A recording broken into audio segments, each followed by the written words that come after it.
Now, over the past year, I've tested quite a few robotic cleaners. Some with LiDAR, some without LiDAR, some that navigate with cameras, some that navigate internally, even some that auto-empty. While they may differ in features like navigation or auto-empty, a lot of them use the same fundamental cleaning system.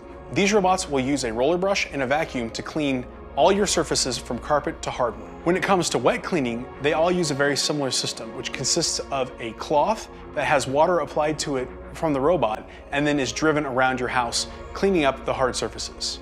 This is equivalent to using something like a Swiffer WetJet or a Bona, where you're limited to the amount of dirt you can collect by how much dirt can fit in the pad. However, on this week's episode, we're gonna take a look at a robot that's been designed from the ground up for hard surfaces. Today, we're gonna take a look at the SmartMi A1, also known as the SmartMi Vortex Wave robot cleaner. This robot's been specifically designed for hard surfaces like hardwood, tile, or ceramic, with a cleaning system that's gonna make you actually enjoy having those type of floors again. This is because it actually scrubs your floors. It applies clean water, scrubs it with a brush, and removes the dirty water into a separate tank. So today, let's look at the features and functions of the SmartMi A1 robotic cleaner.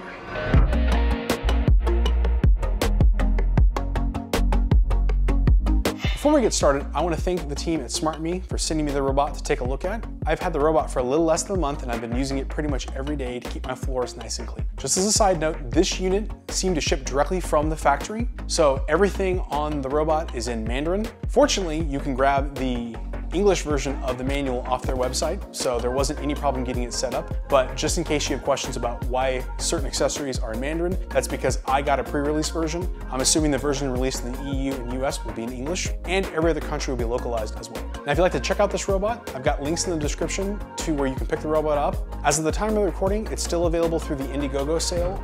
So let's take a look at the features of the robot. Now, the main selling point of this robot is the cleaning system. Now, unlike most robots, this one comes with both a clean and dirty tank.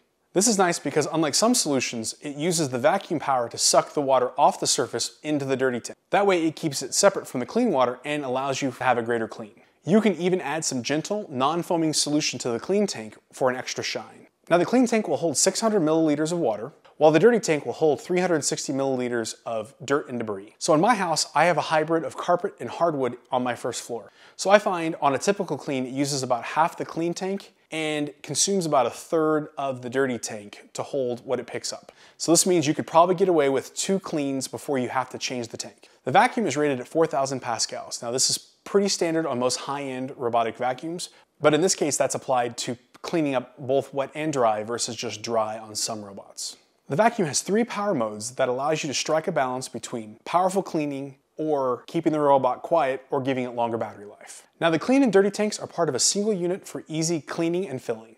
You just need to open the robot, pop out the carry handle, take it over to your sink, open up the dirty container and dump it out, and then fill up the clean container. I also like to give the dirty tank a quick clean to make sure we don't get any smells or bacteria buildup. And I did find you have to keep the sink's flow rate at a pretty low level to be able to fill up the tank without it spraying everywhere, because the air hole for the tank is close to the fill hole, so it has a tendency to overflow, so take it slow so you can maximize the fill of the tank. I also find water tends to collect in the holder for the carry handle, so make sure you dump that out before you carry it back to your robot or you'll end up with a mess. Now, I typically clean and fill my tanks between each cleaning session, but depending on the size of your floor, you might be able to get away with 1 or 2 additional cleans before you have to empty the tank. It does appear to have a float valve on the dirty tank to prevent overflow and creating a large mess. Now, what sets this robot apart visually is the large front cleaning brush. Now, this robot actually comes with 2 interchangeable brushes. These can be both used on both surfaces, but they're each optimized for different styles of flooring. The blue brush has mixed bristles, which is good for general cleaning on most surfaces and can even do some limited cleaning on short carpet. Now, the orange brush is designed for more polished surfaces like hardwood or a sealed tile. Now, I use both brushes interchangeably on my floor. They both leave the floor quite clean, and I typically swap them every other cleaning so one can dry. Now, another cool feature is when the robot actually docks, it runs a cleaning cycle on the brush that's installed in it. This applies a small amount of clean water to the brush and then vacuums it into the dirty tank. That way you don't get a stink or smell from the brush when the robot's not in use. The self-cleaning task is completed. Now, one cool feature that I found is that it actually has a dryer built into the dock. So when you remove the brush from the robot, you can swap it with the one in the dock, and if you align the flat side of the plastic piece just correctly, it will actually engage a small fan that will dry the brush. This is nice because that way you don't have a wet sopping brush just sitting there. There's also a small tray that the brush sits in that you can dump out or clean if necessary. All really cool features that were engineered into this robot. Now, speaking of the dock, it comes with a small ramp that will take the entire robot off the floor. That way you don't risk having any water drip onto your hardwoods and cause damage.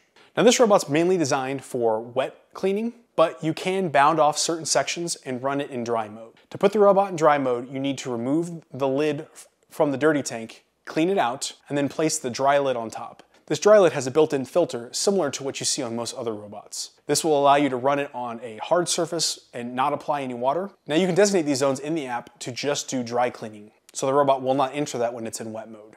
Now, when it comes to navigation, this robot is equipped with LiDAR, or laser navigation, which allows you to have an extremely accurate map of your room. This allows you to see objects and to be able to quickly and easily make no-go zones and virtual walls in the application so you can prevent the robot from going where you don't want it to go.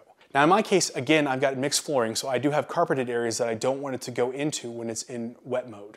So I can quickly add those in the app so it will avoid those areas entirely when it's equipped in wet mode. Now, real quickly, let's talk about the overall design and shape of the robot. Now, they designed the robot in a D shape, which you'll see on certain brands of robot that allow it to reach into corners.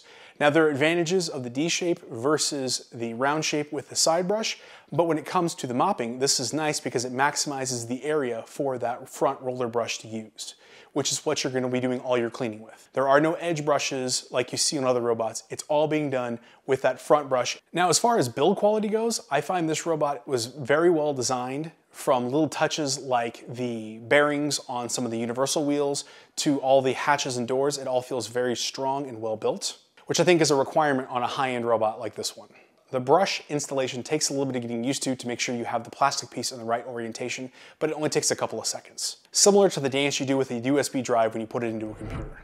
Now, the robot uses the Mi Home app for setup and control. This is good news for those of you who already have other devices that are in the Mi Home cloud, like some of the Xiaomi sensors or the early Aqara sensors. This also means we have access to the Mi Home Cloud API through various community applications. So in theory, you can add this robot to Home Assistant.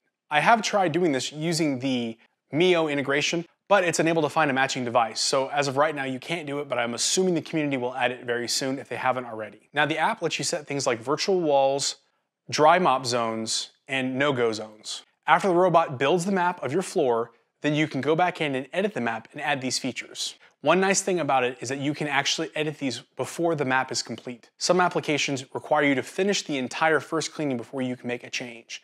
This is nice because you can bound off areas you don't want to have wet mopping done in, for example, carpet. So in addition, the app has all the basic features that you would expect on a robot vacuum. You can change the power cleaning level, you can change the volume of all the voice announcements, you can even change the language. You can set a do not disturb time, and you can go in and set your cleaning schedule independent of any other automation. It also supports multiple maps, meaning you can save a map of your first floor, move the robot to another floor, and then create a new map without having to recreate all of your boundaries and no-go zones. It also has a feature that lets you turn on Y cleaning mode, which allows it to clean in a Y pattern for a more intense clean. This, of course, is at a trade-off of speed and also battery life. You can also change all the other standard settings like name, location, view the IP address and network information of the robot, and finally, you can set up things like automations using other devices in the Mi Home Cloud. Now, overall, I think this is going to be a great robot for anybody that has lots of hardwood or hard surfaces in their house. I haven't really tested it as far as a carpet cleaner goes because I've got other robots that clean carpets, but primarily if you have a house that's all hard floors, this is gonna be a treat for you. Because over the last 5 years that I've been in this house, keeping these floors clean has been a nightmare. With 3 kids and a dog, it's almost impossible to keep the floor clean, especially when it's raining outside or even worse in the wintertime. We track in so much road salt into this house, you could see everybody's footprints outlined in white. So after running this robot 2 or 3 times, the amount of dirt that still kept coming up was quite surprising. Now, before I started using this robot, I thought my floor was clean. We typically clean it a couple times a week, and we have somebody come in every 2 weeks to do a deep clean. But after 2 or 3 cleanings, we still had a lot of really dark water coming off the surface, and it was surprising how much dirt was actually left behind from before that now this robot's able to pick up. So this is definitely gonna be a keeper for me. I'm gonna be using it daily alongside of one of my other robots to clean the carpets on my first floor. Now, after the robot finishes cleaning, walking across the hardwood floor is a treat. You may think I'm crazy, but those of you with kids and hardwood floors know what I'm talking about. If you're interested in picking up one of these robots, you can check the links in the description below. Like I said, they're available at a variety of stores hopefully one easily accessible for your country. And again, I want to thank SmartMi for sending out an early release robot for me to take a look at and show you on the channel. Now, if you'd like to take a look at some other robotic cleaners, take a look at this playlist right here. And if you haven't already, please make sure to subscribe to the channel by clicking our logo right here. Thanks again, and I'll see you on the next video.